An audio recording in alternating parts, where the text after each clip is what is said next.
আয়ুষ কুসুমকে কোলে তুলে নিয়ে মন্দির প্রদক্ষিণ করছে, এই খবরটা সম্প্রচার হওয়া মাত্রই এবার গোটা টিভি থেকে শুরু করে নেটে দেখা মাত্রই এবার ইন্দ্রাণী গাঙ্গুলি থেকে শুরু করে পরিবারের সমস্ত লোকেরা মন্দিরে ছুটে এলো। হ্যাঁ বন্ধুরা, ভিডিওতে লাইক দিয়ে দেখতে থাকুন। যে মুহূর্তে কিনা মন্দিরে উপস্থিত থাকা সমস্ত লোকেদের উপস্থিতিতেই যখন কিনা আয়ুষ কুসুমকে কোলে তুলে নিয়ে মন্দিরের চারপাশে প্রদক্ষিণ করতে থাকে, ঠিক সেই মুহূর্তে সেখানে উপস্থিত থাকা আয়ুষ এবং কুসুমের সম্পর্ক নিয়ে প্রশ্ন তোলা সেই সাংবাদিক সেখানে হাজির হওয়া মাত্রই যখন কিনা এই গোটা জিনিসটা লাইভের মাধ্যমে ব্রডকাস্টিং করে সমস্ত লোকেদের কাছে পৌঁছে দেওয়ার ব্যবস্থা করতে থাকে, ঠিক সেই মুহূর্তে মীনাক্ষীর নজরে পৌঁছানো মাত্র মীনাক্ষী দৌড়তে দৌড়তে যখন ইন্দ্রাণীর কাছে এসে বলতে থাকে যে দিদি, সবসময় তো তুমি আমাকে বলো যে আমি নাকি যেটা চোখের সামনে দেখি সেটা সম্পূর্ণরূপে ভুল, আমি নাকি আয়ুষ এবং কুসুমের সম্পর্কের সমীকরণটাকে ভুলভাবে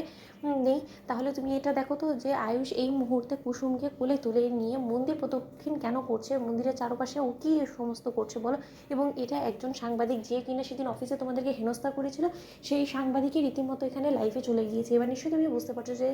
কুসুমের জন্য তোমার মান সম্মানটা ঠিক কোথায় গিয়ে ঠেকেছে। দিদিকে দিদি, আমি তোমাকে বলছি এই সমস্ত অনাচার যদি এখনই না বন্ধ করো না, তাহলে তোমার কপালে অশেষ দুঃখ হচ্ছে, তোমার মান সম্মান সমস্ত কিছু ধূলিসাৎ হয়ে যাবে। ওদিকে তো আবার আমি দেখলাম যে শঙ্কর এবং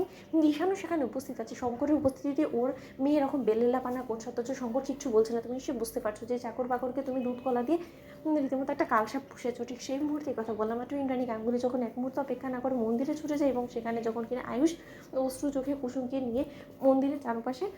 যখন কিনা প্রদক্ষিণ করতে থাকে এবং সেখানে উপস্থিত সাংবাদিকরা যখন ইন্দ্রাণী গাঙ্গুলিকে ঘিরে ধরে এবং বলতে থাকে যে কি মিসেস ইন্দ্রাণী গাঙ্গুলি, সেদিন তো আপনি আমাদের মিডিয়া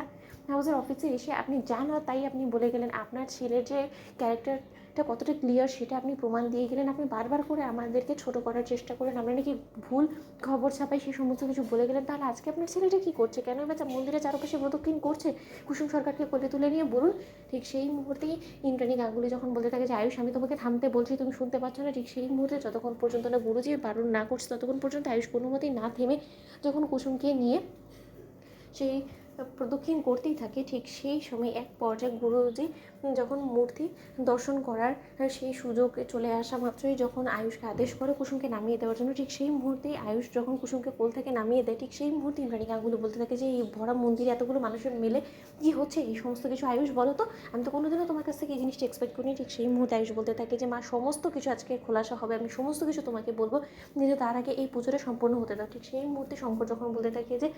গুরুদেব, এবার তো আমার মেয়ে প্রাণে বেঁচে যাবে, এবার তো আমার মেয়ের কোনো প্রাণ সংশয় নেই। ঠিক সেই সময় ইন্দ্রাণী গাঙ্গুলি বলতে থাকে যে তোমার মেয়ের প্রাণ সংশয় কী বলছো শঙ্কর, বলো তো, তোমার মাথা খারাপ হয়ে গেছে, এদিকে আমার আয়ুষের মান সম্মান সমস্ত কিছু চলে যাচ্ছে।